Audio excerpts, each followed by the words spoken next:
So here's John. So things I'm looking at that are good. You have pretty good extension. You're reaching forward well.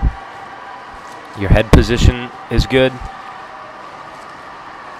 When you turn to breathe, you're not turning too much. We did talk about that breathing issue where you want to make sure you fully exhale before you turn to breathe, so you don't have to do a final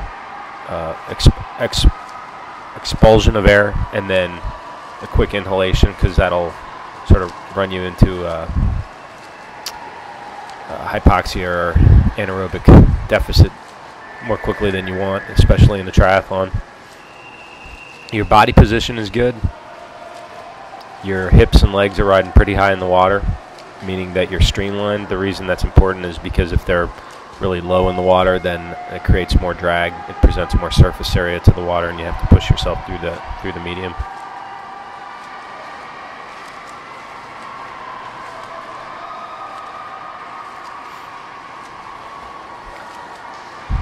And you're finishing the stroke pretty well. So basically everything above water looks pretty good.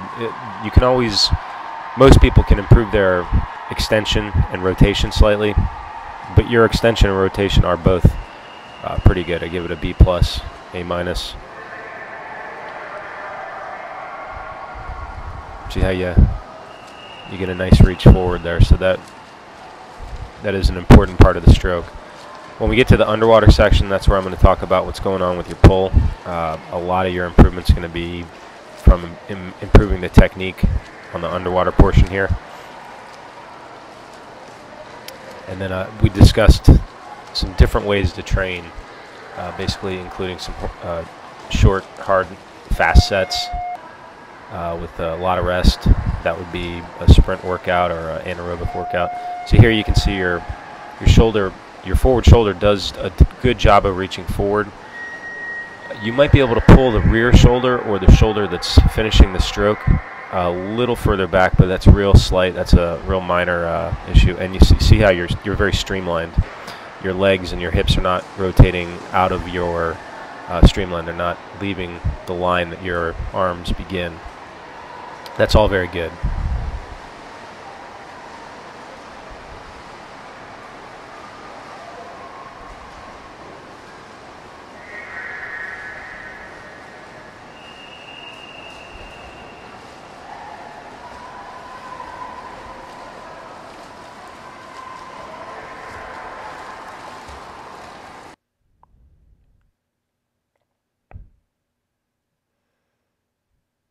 So here we go with the underwater.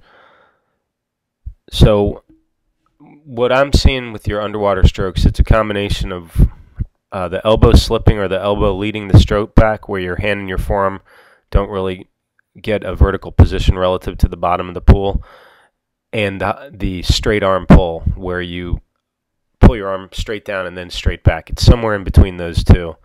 And at the end of the film, I included some freeze frames so you can get a real slow motion view of it. But what you can do here is you can pause the video, and see what's going on with your hand as it pulls through. Your hand and your forearm, I mean. What you want your hand and forearm to do is go vertical. We talked about that. Elbow coming up over the hand, or will be higher than the hand, and you'll feel an internal shoulder rotation or some strain on your shoulder area. Across your deltoids and the rotator cuffs. That's because in order to pivot your hand and forearm into the correct position, what we call the high elbow catch or early vertical forearm, you do need to rotate your shoulder internally, and it's sort of a awkward twisty motion is a nice way to put it with your elbow, and that's what puts your hand and forearm vertical relative to the bottom of the pool, perpendicular relative to the bottom of the pool, and enables you to latch on and then pull your body past that point. Your hand and forearm basically act as an anchor.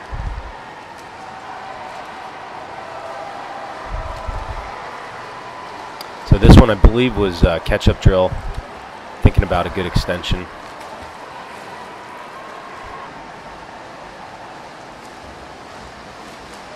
And then this is catch-up drill. Oh, this is definitely catch-up drill. So you're getting a nice long reach here. We talked about how you can separate catch-up drill into two different thoughts. One is where you really think about the extension. You don't worry too much about the timing. The next one is where you think about getting a really good catch, the high elbow catch. Ultimately, with catch-up drill, you do want it to be where you extend and glide slightly, and then your other hand catches up or almost hits your hand that's forward, like you're doing here. Your hands don't have to touch.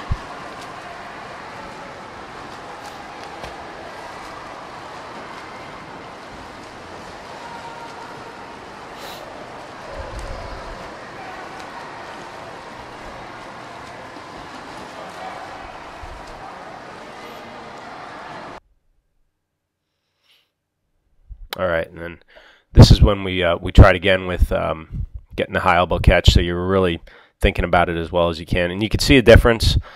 You can initiate the high elbow catch by bending your hand at the wrist, but ultimately you want your hand and wrist to work together so that they're almost a straight line. There might be a slight bend between the forearm, the forearm and the hand.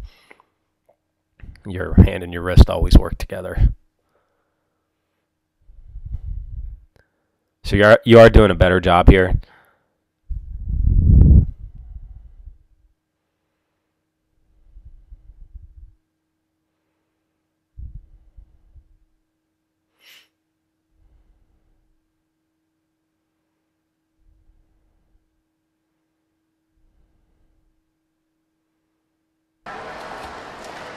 All right, and then here we did one arm drill. This is a real good one to work on the technique, working on the extension and the catch. Again, here you can think about, primarily with one arm drill, you really just want to think about the good catch, high elbow catch, extension. You don't have to worry about it too much here. You do want a good extension. I believe catch-up drill is better for working on extension. Make a caveat to anybody else watching, you always think about extension, but when you break up the drills, you want to isolate certain components. You do want to make sure you rotate fully like you're doing here, so you're turning to the side and rotating and then extending forward, and your torso then becomes flat relative to the bottom of the pool, like you're really reaching forward, so it's not just side stroking.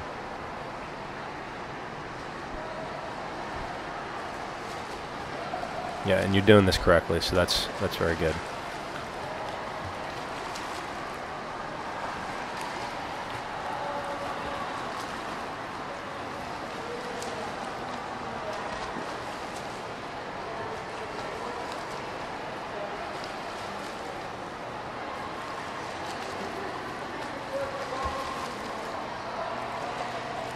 The other thing this will help with is if you have a side that you're not comfortable breathing on, then it helps improve your ability to turn to breathe there because you don't really have much of a choice. So your freeze frames here, good extension, and then you begin pulling through. You can see how your upper arm and forearm are in one line, so that's how I can tell if you're doing a high elbow catch or not. So they remain one line through, all the way through here, maybe a slight bend at the elbow there, and then you can see the elbow now leading the stroke back, so the elbow is leading it. So you want that hand and forearm to go vertical and then pull your body past that point. But that's the main thing for you.